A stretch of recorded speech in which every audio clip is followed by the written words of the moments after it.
দুর্গাপুজো শুরু হয়ে প্রায় শেষ হতে চললো, কিন্তু আমি এখনও শপিং ভিডিও দিয়ে শেষ করতে পারিনি। আসলে সোনা পাপার শরীরটা ভীষণ খারাপ হয়ে গেছিলো, যে কারণেই কিন্তু আমি ভিডিও শেয়ার করতে পারিনি। তো এবার দুর্গাপুজোতে আমি শাড়ি টাড়ি কিছুই নিইনি, কারণ সোনা পাপা হওয়ার আগে আমার দুবারই থেকেই সাধের অনুষ্ঠান করা হয়েছিল। আর দুবারই থেকেই না আমি খুব সুন্দর সুন্দর শাড়ি পেয়েছি, তার সাথে 1 পিস 3 পিস 2 পিস ড্রেস পেয়েছিলাম। তো ভাবলাম যে ঠিক আছে, এবার শাড়ি না নিলে কোনো কিছুই হবে না। তো সেই কারণে দুটো নাইটি নিয়েছি। আর তাছাড়া সোনা পাপাকে আমার পিসি শাশুড়ি, মানে আমার সেজো পিসি শাশুড়ির বাড়ি থেকে দুটো ড্রেস পাঠিয়েছে। আর ড্রেস দুটো না খুবই সুন্দর।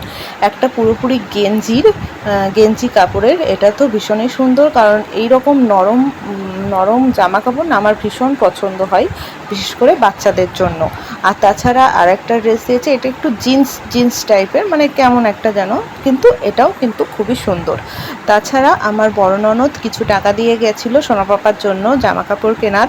তো তাই ভাবলাম সোনা পাপার তো খাবারটা শেষ হয়ে গেছে, তো ওখান থেকে আমি একটা খাবার কিনি, তারপরে টাকা থাকলে আমি ওর জন্য ড্রেস কিনবো, কারণ ও দুর্গাপুজোতে অনেকগুলো ড্রেস হয়ে গেছিলো। তো যাই হোক, প্রথমে একটা খাবার কিনেছিলাম। আর তাছাড়া বদ্দিভাই বলেছিল যে গোপু সোনার জন্য একটা ড্রেস কিনতে। তো সেই কারণে গোপু সোনার জন্য দেখো একটা হোয়াইট কালারের খুব সুন্দর একটা ড্রেস কিনেছি। আর সোনা পাপার জন্য নর্মালি একটা ড্রেস কিনেছি, কারণ আমার বললাম না আগেই যে এরকম নর্মালি নরম জামা কাপড় বেশি পছন্দ হয় বাচ্চাদের জন্য। সেই কারণেই কিন্তু আমি একটা নর্মালি ড্রেস কিনেছি। ভেবেছিলাম 3-4 সেট কিনবো, কিন্তু দোকানে এতটাই ভিড় ছিল যে দাঁড়ানোর জায়গা ছিল না। তো সেই কারণে একটাই ড্রেস কিনে নিয়ে চলে এসেছি, টাকা রেখে দিয়েছি, পরে আবার কিনবো। সোনা পাপার কিন্তু এখনও অনেক জামা কাপড় আছে, যেগুলো তোমাদের পরের ভিডিওতে শেয়ার করব।